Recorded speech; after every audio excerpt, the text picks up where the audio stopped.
आज बात करते हैं इतिहास के उस पन्ने की जिसने भारत की तकदीर ही बदल कर रख दी। ये कहानी है भारत के पहले महान सम्राट चंद्रगुप्त मौर्य की। एक ऐसा सफर जो एक साधारण लड़के से शुरू होकर चक्रवर्ती सम्राट बनने तक पहुंचा। और यही सवाल इस पूरी कहानी की जड़ है। एक ऐसे हीरो की कहानी जो शायद नामुमकिन को मुमकिन करने के लिए ही पैदा हुआ था। तो चलिए शुरू करते हैं और देखते हैं कि आखिर ये हुआ कैसे। तो जरा सोचिए, आज से करीब 2300 साल पहले का भारत कैसा था। छोटे छोटे राज्यों में बटा हुआ था। एक तरफ से सिकंदर की यूनानी सेनाएं हमले के लिए तैयार खड़ी थी, तो वहीं मगध के सिंहासन पर बैठा था एक घमंडी और जालिम राजा धनानंद। मतलब चारों तरफ केओस का माहौल था। और इसी उथल-पुथल के बीच इस कहानी की असली शुरुआत होती है एक अपमान से, एक ऐसी प्रतिज्ञा से जिसने इतिहास का रुख ही मोड़ दिया। और ये प्रतिज्ञा थी आचार्य चाणक्य की। हुआ ये कि मगध के राजा धनानंद ने महान विद्वान आचार्य चाणक्य का भरी सभा में अपमान कर दिया। तो चाणक्य ने उसी पल अपनी चोटी खोलकर कसम खाई कि जब तक वो नंद वंश को जड़ से उखाड़ नहीं फेंकते, वो इसे दोबारा नहीं बांधेंगे। ये सिर्फ एक कसम नहीं थी, ये तो एक क्रांति की शुरुआत थी। अब अपनी कसम पूरी करने के लिए चाणक्य को चाहिए था एक ऐसा लीडर जो उनके इस बड़े मकसद को अंजाम दे सके। और उनकी ये तलाश खत्म हुई एक ऐसे लड़के पर जिसमें असाधारण काबिलियत थी। आचार्य चाणक्य को वो चिंगारी दिखी एक नौजवान लड़के में, चंद्रगुप्त में। उन्होंने पहली ही नजर में पहचान लिया था कि इस लड़के के अंदर एक महान शासक बनने के सारे गुण मौजूद हैं। बस जरूरत थी उसे सही तरीके से तराशने की। अब देखिए, ये स्लाइड बहुत दिलचस्प है। चंद्रगुप्त को सिर्फ हथियार चलाना नहीं सिखाया गया, नहीं, चाणक्य ने उन्हें तक्षशिला में शस्त्र विद्या तो दी ही, साथ ही राजनीति और कूटनीति का हर एक दांवपेच सिखाया।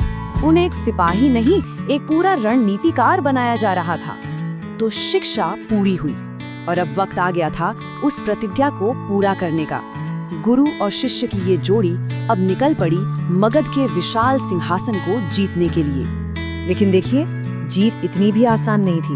उन्होंने सीधे मगध की राजधानी पाटलिपुत्र पर हमला कर दिया और नतीजा, उन्हें हार का सामना करना पड़ा। लेकिन इस हार ने उन्हें एक बहुत बड़ा सबक सिखाया कि सिर्फ ताकत से काम नहीं चलता, सही स्ट्रैटेजी होना सबसे ज्यादा जरूरी है। तो उन्होंने क्या किया, अपनी पूरी की पूरी स्ट्रैटेजी ही बदल दी। उन्होंने अपनाई परिधि से केंद्र की नीति। ये एक ब्रिलियंट मिलिट्री स्ट्रैटेजी थी। मतलब पहले साम्राज्य की सीमाओं को जीतो, वहां से अपनी ताकत बढ़ाओ और फिर जब दुश्मन केंद्र में कमजोर पड़ने लगे तब पूरी ताकत से उस पर हमला कर दो। और ये स्ट्रैटेजी काम कर गई। 321 ईसा पूर्व में चंद्रगुप्त ने धनानंद को हराया और मगध पर कब्जा करके मौर्य साम्राज्य की नींव रखी। लेकिन कहानी यहीं खत्म नहीं हुई। उनकी सबसे बड़ी परीक्षा तो अभी बाकी थी।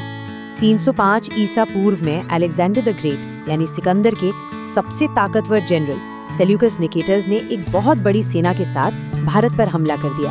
और ये वो लड़ाई थी जो तय करने वाली थी कि भारत का भविष्य आखिर क्या होगा। और इस जंग में क्या हुआ, चंद्रगुप्त की सेना ने यूनानियों को बुरी तरह से हरा दिया। सेल्यूकस को एक संधि करनी पड़ी जिसके तहत उसे आज का अफगानिस्तान और बलोचिस्तान जैसा एक बहुत बड़ा इलाका मौर्य साम्राज्य को देना पड़ा। बदले में चंद्रगुप्त ने उसे 500 युद्ध हाथी दिए और सरहद पर शांति कायम की। ये जीत बहुत बड़ी थी।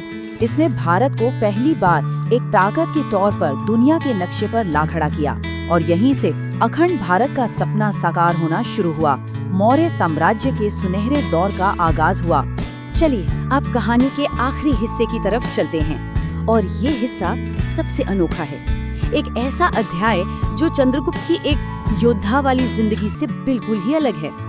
जरा सोचकर देखिए, एक सम्राट जिसके पास सब कुछ है, बेहिसाब ताकत, एक विशाल साम्राज्य, वो सब कुछ छोड़कर आध्यात्म का रास्ता चुन ले।